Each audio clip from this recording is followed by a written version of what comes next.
Et si je vous disais que les dragons, les cyclopes et même les licornes ne sont pas entièrement le fruit de l'imagination, et si derrière chaque légende ancestrale se cachait un animal bien réel, une maladie rare ou simplement un concours de circonstances particulièrement surprenant, aujourd'hui nous ne vous raconterons pas de fables, nous allons plonger au cœur de théories scientifiques qui éclairent l'origine des créatures mythiques les plus célèbres.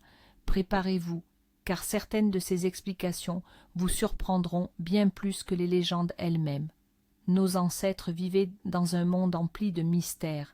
Ils découvraient des ossements gigantesques, apercevaient des animaux étranges à la tombée de la nuit et tentèrent d'expliquer l'inexplicable.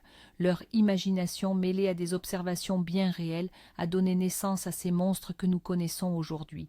Alors, démêlons le vrai du faux. Commençons notre exploration avec le roi incontesté des créatures mythiques, le dragon. Ces gigantesques reptiles ailés, cracheurs de feu, leur légende s'étend aux quatre coins du monde, de la Chine ancestrale à l'Europe médiévale. Mais d'où vient donc cette figure mythique si universellement présente? Les scientifiques, eux, ont une théorie particulièrement convaincante.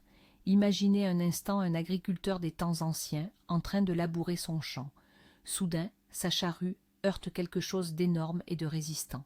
Il se met à creuser et met au jour des os gigantesques, courbés, ressemblant aux côtes d'une bête monstrueuse, ou peut-être un crâne colossal, doté de dents aussi grandes que des dagues. Que pouvait-il bien penser face à une telle découverte? Il n'avait absolument jamais rien vu de pareil. Bien sûr, il a dû imaginer qu'il s'agissait des restes d'un monstre gigantesque. Aujourd'hui, nous savons que ces ossements appartenaient à des dinosaures. Mais il y a des milliers d'années, la science de la paléontologie n'existait tout simplement pas. Ainsi, les vertèbres gigantesques devenaient la queue d'un dragon et les côtes massives, sa cage thoracique. Et l'imagination humaine se chargeait d'y ajouter les écailles, les ailes et, bien sûr, la capacité de cracher des flammes. En somme, les légendes sur les dragons furent la première tentative, certes naïve, de l'humanité de s'initier à la paléontologie. Et les griffons, alors, ces créatures au corps de lion, mais avec la tête et les ailes d'un aigle. Il est fort probable que cette légende soit, elle aussi, née de la découverte de fossiles. Les scientifiques pensent que le mythe des griffons a vu le jour chez les anciens nomades scythes. Ces peuples cherchaient de l'or dans les montagnes de l'Altaï, à la frontière du désert de Gobi, et c'est précisément dans le Gobi qu'ils découvraient, en quantité astronomique, les squelettes de dinosaures que nous connaissons aujourd'hui sous le nom de Protocératops. Maintenant, observez attentivement sa reconstitution. Le Protocératops possédait un bec puissant, étonnamment similaire à celui d'un aigle. Il avait 4 pattes et un corps qui pouvait très bien être pris pour celui d'un lion. Et que dire de sa collerette osseuse autour du cou? L'homme ancien aurait facilement pu l'imaginer comme la base de puissantes ailes. Mais le plus fascinant, c'est que les protocératops mouraient souvent en protégeant leur couvée d'œufs. Ainsi, les Scythes, en quête d'or, découvraient ces squelettes à proximité de nids fossilisés. C'est ainsi qu'est née la légende des griffons, ces gardiens féroces veillant sur d'inestimables trésors. Mais changeons maintenant de décor. Cap sur les îles ensoleillées de la Méditerranée, et plus précisément, plongeons au cœur de l'Odyssée d'Homère. C'est là que nous croisons les cyclopes, ces géants féroces et monoculaires. Une légende si fantastique qu'elle en devient difficile à croire. Pourtant la science propose, là encore, une explication étonnamment simple et logique. Et une fois de plus, elle est liée aux fossiles. Sur les îles de Crète, de Sicile et de Malte, les paléontologues ont découvert de nombreux crânes d'éléphants nains disparus. Imaginez maintenant un Grec de l'Antiquité tombant nez à nez avec un tel crâne. Un crâne immense, bien plus grand qu'une tête humaine. Mais le plus frappant, c'est cette grande cavité ronde qui béait en plein centre du crâne. L'homme antique ignorait tout de l'anatomie des éléphants et ne pouvait savoir qu'il s'agissait de l'orifice nasal où s'attachait jadis la trompe. Pour lui, l'évidence s'imposait. Il avait devant les yeux le crâne d'un géant doté d'une seule et unique orbite. Quant aux véritables orbites de l'éléphant, situées sur les côtés, elles sont bien plus petites et bien moins évidentes à percevoir. C'est ainsi qu'une simple méconnaissance de l'anatomie et une imagination fertile ont transformé le crâne d'un éléphant préhistorique en la tête d'un monstre mythique. Penchons-nous maintenant sur une créature qui semble être l'exact opposé de nos cyclopes brutaux. Parlons de l'être le plus gracieux et magique qui soit, la licorne. L'image du cheval blanc immaculé, orné d'une corne torsadée sur le front, relève de la pure féerie. Pourtant, même cette légende possède un prototype bien réel, bien que bien moins gracieux. Et une fois de plus, la paléontologie vient à notre secours. Faisons connaissance avec l'Elasmotherium, également connu sous le nom de licorne de Sibérie. C'était un rhinocéros géant et éteint qui parcourait les steppes d'Eurasie, et contrairement à ses cousins contemporains, il ne possédait qu'une seule corne, mais quelle corne! Elle pouvait atteindre 2 mètres de long et pousser directement de son front et non de son nez. Vous imaginez le spectacle? Un animal gigantesque, recouvert d'une épaisse fourrure, de la taille d'un éléphant, arborant une corne immense sur le front. Nos lointains ancêtres auraient fort bien pu croiser les derniers Elasmotherium. Les récits de cette bête puissante, transmis de bouche à oreille, se sont peu à peu enrichis de détails, pour finalement donner naissance à la légende de la licorne majestueuse et insaisissable. L'image de la bête féroce s'est transformée en un symbole de pureté, mais le détail essentiel, cette unique corne sur le front, est resté, lui, immuable. Plongeons maintenant dans les eaux froides et sombres de l'Atlantique Nord, là où, selon la légende, réside la terreur de tous les marins, le kraken. Les légendes le décrivaient comme un monstre de la taille d'une île flottante, capable d'entraîner un navire entier par le fond en l'étreignant simplement de ses tentacules gigantesques. Cela ressemble à une pure invention, n'est-ce pas? Pourtant, c'est un de ces rares cas où la réalité s'est avérée presque aussi impressionnante. La source de ces récits à faire froid dans le dos étaient presque certainement les calmars géants et colossaux. Ces créatures ne sont pas une fiction. Elles existent bel et bien, vivent à d'immenses profondeurs et peuvent atteindre 18 mètres de long, l'équivalent d'un immeuble de 6 étages. Imaginez un instant un marin du XVIIIe siècle.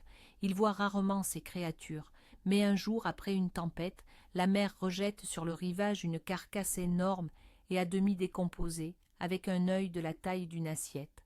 Ou bien, en pleine mer, il aperçoit un tentacule gigantesque surgir de l'eau, plus épais que le mât de son navire. Naturellement, son imagination faisait le reste. Le kraken n'est donc pas tout à fait un mythe, c'est plutôt un portrait fortement exagéré, mais basé sur de réelles rencontres de l'un des habitants les plus mystérieux et les plus grands de notre planète. Restons dans les profondeurs marines, car le kraken n'est pas le seul monstre à avoir terrifié les marins. Tout aussi fréquemment, les journaux de bord et les vieilles cartes mentionnent de gigantesques serpents de mer. Des témoins oculaires les décrivaient comme des créatures incroyablement longues, ondulant à la surface de l'eau et capables d'avaler un homme entier. Et encore une fois, les scientifiques ont un candidat très plausible pour ce rôle. Il ne s'agit pas d'une créature mythique, mais d'un poisson bien réel. Voici le régalec ou poisson ruban. C'est le plus long poisson osseux du monde, son corps pouvant atteindre 11 mètres de long. Il est incroyablement fin et plat comme un ruban et possède une robe argentée. Imaginez un tel poisson, malade ou mourant, remontant à la surface. Il ondule dans les vagues et sa longue nageoire dorsale rouge peut faire penser à une crête ou à une crinière. De loin, un marin aperçoit un corps long, brillant, serpentiforme, se déplaçant sur l'eau. Naturellement, il le prendra pour un serpent de mer. Bien que le régalec soit inoffensif et vive en grande profondeur, ces rares apparitions en surface ont très probablement donné naissance à des centaines d'histoires de monstres marins. Eh bien, puisqu'on aborde le sujet des légendes marines, impossible de ne pas parler des sirènes, ces créatures magnifiques, mi-femmes, mi-poissons, qui, par leur chant mélodieux, attiraient les marins vers une mort certaine. Rien ne semble plus féerique, n'est-ce pas? Pourtant, même ici, il existe une explication bien terre-à-terre, et même un peu amusante. Essayez de vous projeter à la place d'un marin du XVe siècle. Vous êtes en mer depuis des mois. Autour de vous, rien que l'eau salée, le soleil de plomb et toujours les mêmes visages masculins. Le mal du pays vous ronge, la solitude aussi, et le manque de la présence féminine se fait cruellement sentir. et puis un jour, au coucher du soleil, près de rochers lointains, une forme émerge de l'eau. Elle nage lentement et avec grâce, gardant la tête hors de l'eau, et parfois même, elle serre un petit contre sa poitrine, presque comme une mère humaine. De loin, sa silhouette peut aisément paraître féminine. Votre imagination s'emballe, vous y voyez de longs cheveux, vous croyez entendre un chant magnifique, alors qu'en réalité, il y a de fortes chances que vous soyez en train d'observer un lamantin ou un dugong. Ces grands mammifères marins, également surnommés vaches de mer, peuvent effectivement être confondus avec des humains de loin. Ainsi, la légende des sirènes est probablement le fruit de la fatigue, d'une longue abstinence et d'une très mauvaise vue des marins. Revenons sur la terre ferme et élevons-nous vers les sommets, dans les forêts enneigées de l'Himalaya et de l'Amérique du Nord. C'est là que, selon les légendes, résideraient d'insaisissables hominidés, le Yéti, ou homme des neiges, et son cousin américain, le Bigfoot. Des créatures humanoïdes gigantesques, recouvertes de poils, qui se déroberaient aux regards humains. Contrairement à bien d'autres mythes, la croyance en ces êtres perdure encore aujourd'hui. Mais que dit la science à ce sujet? L'une des théories les plus intrigantes relie ces légendes au Gigantopithèque. Il s'agit d'un genre de singe géant, aujourd'hui disparu, qui vivait en Asie il y a des centaines de milliers d'années. Ils atteignaient près de 3 mètres de haut et pesaient plus d'une demi-tonne. Officiellement, on les considère comme éteints. Mais que se passerait-il si une petite population relicte avait réussi à survivre dans des régions reculées et difficilement accessibles? Imaginez la rencontre d'un homme préhistorique avec un tel géant. Cela aurait sans aucun doute laissé une empreinte indélébile dans la mémoire collective. Certes, il n'existe pas de preuve directe de l'existence du Yéti. Cependant, l'hypothèse de Gigantopithèque survivant reste une énigme scientifique captivante qui pourrait expliquer la similarité des descriptions de l'homme des neiges à travers les cultures. Mais quittons les sommets pour explorer les cavernes profondes et les souterrains, le monde des nains et des gobelins.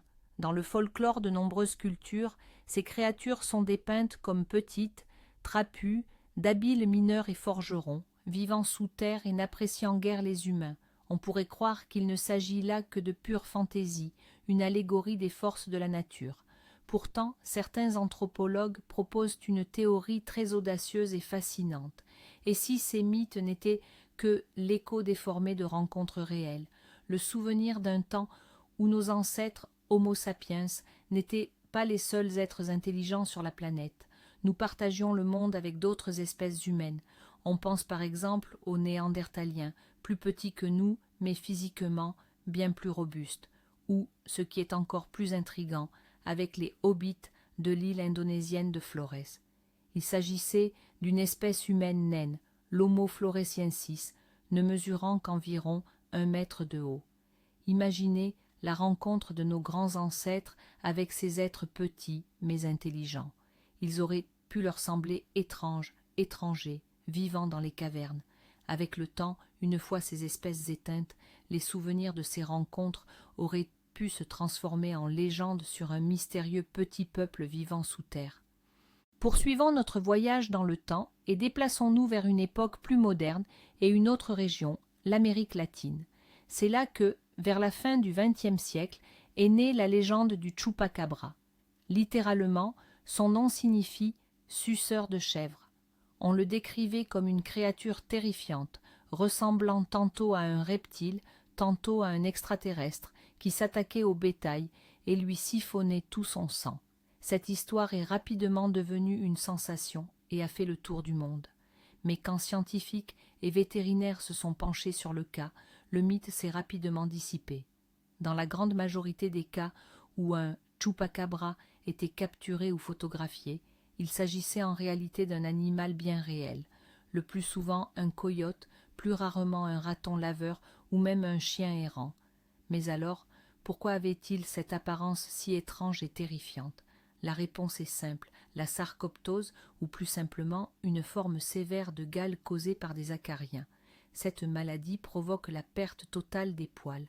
La peau de l'animal s'enflamme, se ride et se couvre de plaies. Un animal aussi malade émacié et dépouillé de ses poils, ressemble véritablement à un monstre tout droit sorti d'un cauchemar. Et comme ces bêtes affaiblies ne peuvent plus chasser de proies rapides, elles s'attaquent au bétail le plus facile, les chèvres et les poulets. Ainsi, cette légende effrayante n'était en réalité que l'histoire de chiens sauvages, malades et malheureux. Parlons à présent des créatures les plus aristocratiques et terrifiantes de la nuit, les vampires, ces nobles blafards, fuyant la lumière du jour, aux canines acérées et avides de sang. L'image immortalisée par Bram Stoker semble être une pure invention. Pourtant, les racines de ce mythe pourraient bien plonger dans de véritables tragédies médicales d'autrefois. L'une des théories majeures relie les légendes vampiriques à une maladie génétique sanguine rare, la porphyrie. Chez les personnes atteintes, la synthèse de l'hémoglobine est altérée, entraînant une série de symptômes glaçants. Premièrement, ils développent une extrême photosensibilité. La lumière du soleil provoque de graves brûlures et des lésions cutanées. Deuxièmement, leur peau prend une pâleur cadavérique due à l'anémie. Troisièmement, en raison de la déformation du cartilage et de la cicatrisation des tissus, les gencives ont tendance à se rétracter, exposant des dents qui paraissent plus longues et plus pointues, se transformant en véritables crocs. Dans les cas graves, le visage et les mains pouvaient être défigurés. Imaginez une telle personne dans un village médiéval. Bien sûr, les voisins superstitieux ne voyaient pas un malade, mais un monstre revenu d'entre les morts. Mais la porphyrie n'est qu'une explication parmi d'autres. Une autre raison, tout aussi terrifiante de la croyance aux vampires, réside dans les lacunes de la médecine médiévale, plus précisément les cas d'inhumation prématurée. À cette époque, diagnostiquer la mort n'était pas chose aisée. Une personne pouvait sombrer dans un sommeil léthargique ou un coma, ses battements de cœur et sa respiration devenant si faibles qu'on la déclarait morte. Imaginez maintenant le scénario le plus effroyable. On enterre quelqu'un et quelque temps plus tard, cette personne reprend conscience, enfermée dans son cercueil, sous terre. Prise de panique, elle tente désespérément de s'échapper, griffant le couvercle jusqu'à s'arracher les ongles. Elle peut crier, mais personne ne l'entendra. Finalement, elle meurt d'asphyxie. Des années plus tard, lorsqu'une tombe est ouverte pour une raison quelconque, par exemple pour y inhumer un autre membre de la famille, les gens découvrent une scène épouvantable. Le cadavre gît dans une position contre nature. Des marques de griffures sont visibles sur la face intérieure du couvercle du cercueil, et le visage et les mains du défunt sont maculés de sang séché provenant de ses ongles arrachés. Pour l'homme médiéval, la conclusion était évidente. Ce mort-vivant revenait à la vie la nuit, se nourrissait de sang et tentait de s'échapper de sa tombe. Ainsi, une tragique erreur médicale donnait naissance à une légende glaçante. Passons des vampires à leurs éternels rivaux dans le folklore, les loups-garous, des êtres humains capables de se métamorphoser en loups les nuits de pleine lune. Cette idée semble absolument fantastique. Pourtant, à l'instar des vampires, ce mythe possède lui aussi des racines médicales et psychologiques bien réelles. Tout d'abord, il existe une maladie génétique très rare appelée hypertrichose, ou plus communément le syndrome du loup-garou. Cette anomalie se caractérise par une pilosité excessive et dense sur tout le corps, y compris le visage. L'apparence de ces individus, surtout dans les siècles passés où la science ne pouvait l'expliquer, évoquait inévitablement celle de bêtes sauvages. Des paysans superstitieux pouvaient aisément croire qu'une telle personne était mi-homme, mi-bête. Il suffisait d'y ajouter la peur ancestrale des loups, et la légende du loup-garou était née. C'est un exemple tragique de la façon dont une maladie rare transformait des êtres humains ordinaires en monstres aux yeux de la société. Mais la ressemblance physique n'est qu'une facette de la question. Il en existe une autre, bien plus profonde, liée à l'esprit humain. Il existe en effet un trouble psychique réel et extrêmement rare, la lycanthropie clinique. Dans ce trouble, la personne est sincèrement persuadée qu'elle peut se transformer ou qu'elle s'est déjà transformée en animal, et le plus souvent en loup. Le patient atteint de lycanthropie ne se contente pas de penser qu'il est un loup. Il peut sentir sa fourrure pousser, ses crocs s'allonger, il peut commencer à adopter des comportements bestiaux, hurler à la lune, se déplacer à quatre pattes, manifester de l'agressivité et même tenter de mordre les gens. Bien sûr, aucune transformation physique réelle ne se produit. Il s'agit là du pur produit d'un esprit malade, une hallucination. Mais imaginez un témoin d'une telle crise, en pleine forêt sombre, au Moyen Âge. Il voit son voisin tomber subitement au sol, commencer à grogner, hurler et se comporter comme une bête sauvage. Pour lui, ce serait la preuve irréfutable de l'existence des loups-garous. Ainsi, la maladie psychique d'une seule personne pouvait engendrer la panique et la terreur dans tout un village. Évoquons maintenant un autre monstre tiré des anciens bestiaires, le basilic, le roi des serpents, capable de tuer d'un simple regard. Ce mythe est particulièrement populaire grâce à la série de livres Harry Potter, mais son origine remonte à bien plus loin, à l'Antiquité déjà. D'où a bien pu venir une idée aussi étrange? Très probablement, il s'agit du résultat de la fusion des caractéristiques de plusieurs créatures réelles et très dangereuses. Le principal prototype du basilic est probablement le cobra royal. C'est l'un des plus grands serpents venimeux du monde. Il possède une coiffe impressionnante qu'il déploie en cas de menace, lui conférant l'allure d'un roi couronné. Mais surtout, certaines espèces de cobras, les fameux cobras cracheurs, sont capables de projeter leur venin avec une précision incroyable dans les yeux de leurs adversaires, à une distance pouvant atteindre 2 à 3 mètres. Si le venin atteint les yeux, il provoque une douleur atroce et peut entraîner une cécité temporaire, voire permanente. Pour l'homme antique qui voyait le serpent cracher et son congénère s'effondrer en hurlant de douleur, cela pouvait fort bien être interprété comme un meurtre par le regard. Et si l'on ajoute à cela l'apparence effrayante de certains lézards, comme le basilic à panache, capable de courir sur l'eau, on obtient alors cette figure mythique. Après le monstre au regard mortel, abordons une créature qu'il est presque impossible de vaincre. Évoquons l'un des 12 travaux d'Hercule, son combat contre l'hydre de Lerne. Cette bête monstrueuse à l'apparence serpentine possédait de multiples têtes. Et ce qui rendait le défi si grand, c'est qu'à chaque tête coupée, 2 nouvelles repoussaient instantanément. Incroyable, n'est-ce pas? Pourtant, la nature se montre parfois bien plus ingénieuse que notre imagination la plus débridée. Les scientifiques pensent que l'inspiration de ce mythe pourrait venir de l'observation d'êtres bien réels, bien que minuscules. Par exemple, les vers plats, comme la planaire. Ces petites créatures possèdent une capacité de régénération absolument phénoménale.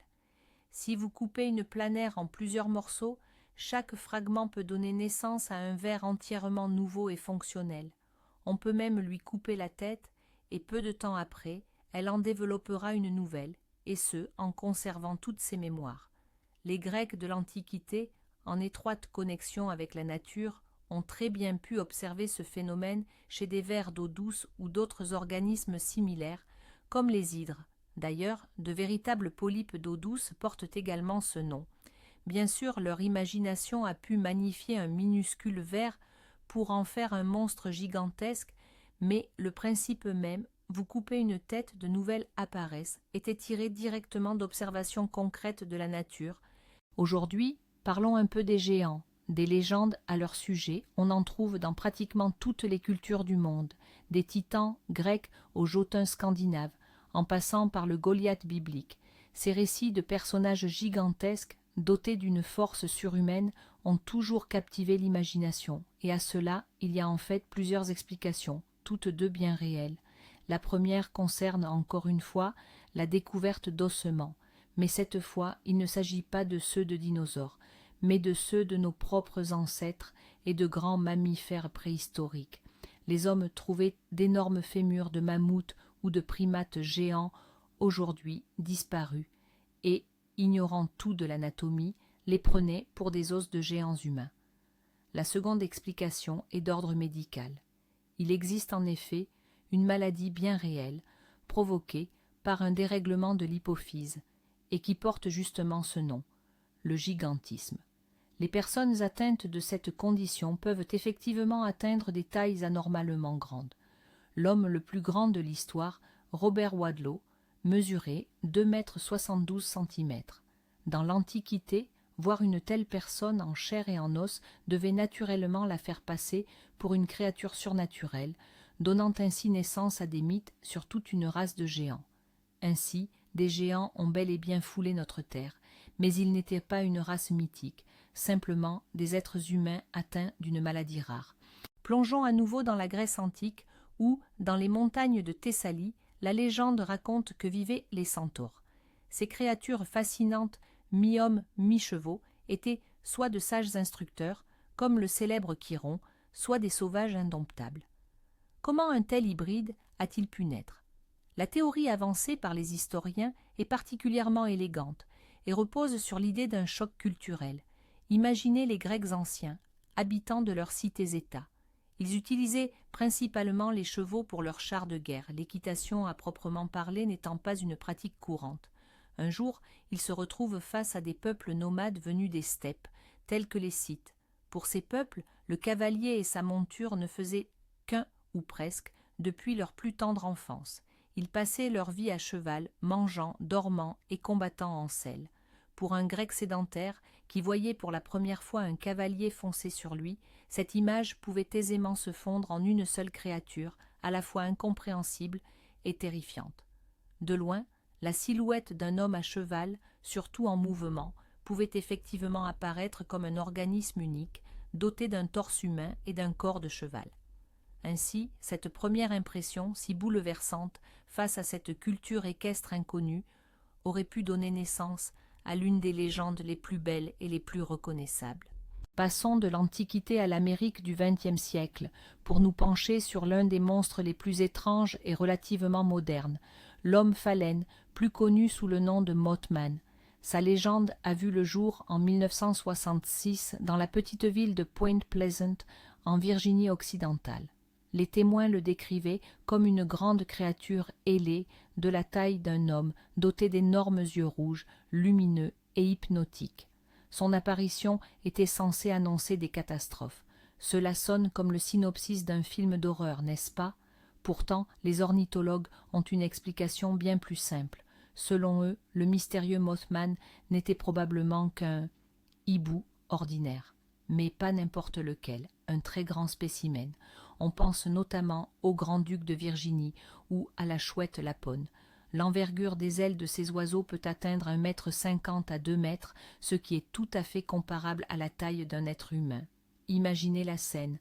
En pleine nuit, vous roulez en voiture et, dans le faisceau de vos phares, une telle masse ailée surgit soudainement de l'obscurité. Ses yeux, reflétant la lumière, s'illuminent alors d'un rouge vif. Dans l'obscurité et sous l'effet de la peur, sa silhouette peut facilement être prise pour celle d'un humanoïde ailé. L'oiseau disparaît rapidement dans la nuit, vous laissant sous le choc avec une histoire à raconter pour le reste de votre vie. Alors, la plupart du temps, il n'y a probablement aucune trace de mysticisme ici, juste un grand hibou et le fruit de l'imagination. Pour conclure, partons dans les brumeuses montagnes d'Écosse, sur les rives du Loch Ness, pour évoquer ce qui est sans doute le cryptide le plus célèbre du monde, Nessie. La légende de la mystérieuse créature habitant le lac remonte à plusieurs siècles, mais elle n'a acquis sa véritable popularité qu'au XXe siècle.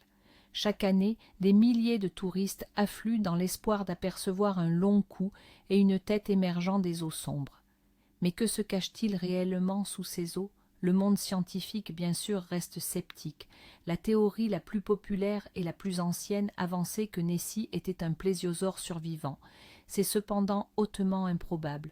Le lac est bien trop froid et pauvre en nourriture pour une telle créature. Les hypothèses modernes, bien plus plausibles, sont aussi bien plus prosaïques. Il pourrait s'agir d'anguilles géantes qui, selon certaines études, peuvent effectivement atteindre des tailles impressionnantes dans le lac, ou bien un groupe de loutres ou de phoques nageant à la queue, le leu, créant ainsi l'illusion d'un corps unique et longiligne. Ce pourrait aussi être de simples troncs d'arbres flottants, se décomposant au fond et remontant à la surface sous l'effet des gaz, ou même de simples illusions d'optique et des vagues que l'imagination à grande distance et dans le brouillard transforme aisément en un monstre mystérieux. Ainsi, la légende de Nessie n'est probablement pas une énigme zoologique, mais plutôt un mystère psychologique, celui du désir humain de croire au merveilleux. Mais c'est ici que réside le véritable coup de théâtre. Les créatures mythiques ne sont pas de simples légendes, ce sont des échos du monde réel qui nous sont parvenus à travers les siècles. C'est la mémoire déformée de l'humanité face à ce qu'elle ne pouvait pas comprendre. Les Grecs de l'Antiquité, découvrant un crâne d'éléphant nain en Crète, ignoraient l'existence des trompes. Ils y voyaient une unique et immense orbite centrale, donnant ainsi naissance au mythe du Cyclope. Les Scythes, eux, en déterrant dans le désert de Gobi des squelettes de protocératops, avec leur bec et leur collerette osseuse, ont imaginé un corps de lion doté d'une tête d'aigle, forgeant ainsi la légende des griffons gardiens d'or. Chaque monstre est en fait une tentative de nos ancêtres pour expliquer le monde qui les entourait. Le calmar géant, échoué sur la côte, devient l'omnipotent kraken. Un malade atteint d'une maladie génétique rare, le terrifiant vampire. Une espèce inconnue de primates, l'insaisissable yéti. Ces récits ne témoignent pas de la naïveté de nos ancêtres, mais plutôt de l'ingéniosité et de la créativité dont l'esprit humain est capable face à l'inconnu.